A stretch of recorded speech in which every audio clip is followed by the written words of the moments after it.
मुझे जब जब पार्लियामेंट में बोलने का मौका मिलता है मैं जनता के मुद्दे उठाता हूं और शायद ऐसे टॉपिक्स उठाता हूं जिसे आम तौर पर संसद में नहीं उठाया जाता। लेकिन क्या जनता के मुद्दे उठाना, पब्लिक इश्यूज पे बात करना कोई अपराध है? क्या मैंने कोई गुनाह कर दिया, कोई गलती कर दी? Have I done something wrong? ये सवाल आज मैं इसलिए पूछ रहा हूं क्योंकि आम आदमी पार्टी ने राज्यसभा सेक्रेटेरिएट को ये कहा है कि राघव चड्ढा के पार्लियामेंट में बोलने पर रोक लगा दी जाए। जी हां, आम आदमी पार्टी ने पार्लियामेंट को यह सूचित किया है कि राघव चड्ढा को पार्लियामेंट में बोलने का मौका ना दिया जाए। अब भला कोई मेरे बोलने पर रोक क्यों लगाना चाहेगा? मैं तो जब बात करता हूं देश के आम आदमी की बात करता हूं। एयरपोर्ट पर मिल रहे महंगे खाने की बात रखी, जोमैटो ब्लिंकिट के डिलीवरी राइडर्स की प्रॉब्लम रखी, खाने में मिलावट का मुद्दा उठाया, टोल प्लाजा लूट से लेकर बैंक चार्जेस लूट की बात करी, यहां तक कि मिडिल क्लास पे टैक्स के बोझ से लेकर कंटेंट क्रिएटर्स पर स्ट्राइक क्यों करी जाती है, टेलीकॉम कंपनियां कैसे 12 महीने में 13 बार हमसे रिचार्ज कराती हैं, डेटा रोल ओवर नहीं देती हैं, रिचार्ज खत्म होने के बाद इनकमिंग रोक देती है, तमाम इश्यूज मैंने सदन में उठाए। और ये मुद्दे उठाने के बाद देश के आम आदमी का तो फायदा हुआ, लेकिन इससे आम आदमी पार्टी का क्या नुकसान हुआ? भला कोई मुझे बोलने से क्यों रोकना चाहेगा? कोई मेरी आवाज को क्यों बंद करना चाहेगा? खैर, आप लोग मुझे अनलिमिटेड प्यार देते हैं। मैं जब जब आपके मुद्दे उठाता हूं, आप मुझे सपोर्ट करते हैं, मुझे शाबाशी देते हैं, मेरा हौसला बढ़ाते हैं। मैं आपको कहना चाहता हूं थैंक यू।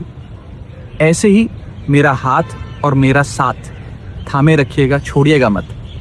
मैं आपसे हूं और मैं आपके लिए हूं।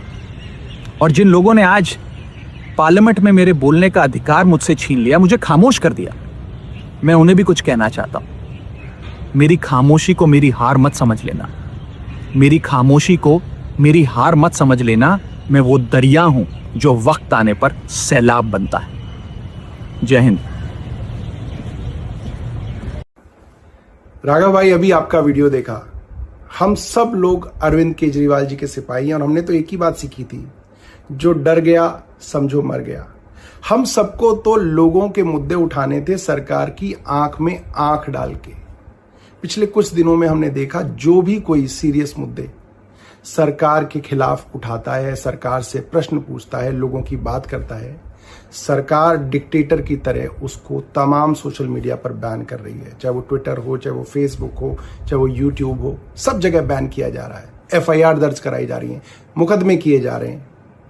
सरकार को इससे कोई फर्क नहीं पड़ता कि कोई सॉफ्ट PR अपनी पार्लियामेंट में करे, क्योंकि पार्लियामेंट में एक छोटी सी पार्टी का बड़ा लिमिटेड टाइम होता है। उसमें अगर कोई समोसों की बात उठा रहा है तो उससे जरूरी है कि देश के बड़े मुद्दों की बात उठाएं। पूरे देश में हमने देखा, हर राज्य में चुनाव से पहले सही लोगों के वोट काटे जाते हैं और नकली और झूठे वोट बना के सरकार पूरी बेईमानी के साथ सिस्टम पे कब्जा करके चुनाव जीत रही है। वेस्ट बंगाल में भी यही हो रहा है। अभी सारे विपक्षी पार्टियों ने CEC को इम्पीच करने के लिए मोशन लाना चाहा, आपने उसको साइन करने से मना कर दिया। जब भी कोई मुद्दा हो जिसके ऊपर अपोजिशन वॉकआउट करती है, आप वॉकआउट नहीं करते हैं। पिछले कई अरसे से मैंने देखा, आपने कोई भी मुद्दा सदन में नहीं उठाया जिसमें आपने प्रधानमंत्री या भारतीय जनता पार्टी की सरकार से प्रश्न किया हो। ऐसे डर की राजनीति कैसे चलेगी? हम लोगों को पंजाब के मुद्दे उठाने, जहां से आप चुन के आते हैं, आप वो मुद्दे भी उठाने से घबराते हैं। अभी गुजरात में पार्टी के करीब 160 कार्यकर्ताओं को झूठे मुकदमों के अंदर उनके ऊपर FIR दर्ज की गई, कईयों को गिरफ्तार किया गया, आप उस पर भी चुप रहे। तमाम नेता हमारे जेल में थे। अरविंद केजरीवाल जी को बतौर चीफ मिनिस्टर सरकार ने एक झूठे मुकदमे में गिरफ्तार कर लिया। आप उस समय भी जो है देश में नहीं थे, आप कहीं जाके छिप गए।